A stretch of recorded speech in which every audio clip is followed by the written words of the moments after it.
Nou ek sê weer, ons bly in 'n fisiese wêreld, waar alles om ons feite en realiteit is. Die hartseer is die meeste van die feite en realiteite is net negatief, en dit raak al hoe sterker en sterker, hoe mense net meer vrees en benoudheid en in al daai tipe goed gesels. En dis hoekom, ek wil hê ons moet op 'n plek kom om te verstaan, hoe om deur te breek, dat daai feite en realiteite nie my lewe bepaal nie, maar hierdie goddelike energie, die godheid van self, deur ons kan funksioneer, en ons daai miracles kan ervaar. Maar om dit te kan doen, moet ek en jy in die beginsel van geloof kan stap. Ons moet ons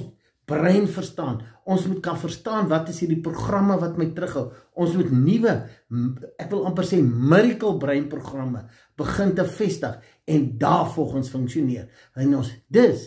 die geloof waarin ek en jy moet stap, het ons brein nodig, laat ons met reg begin fokus.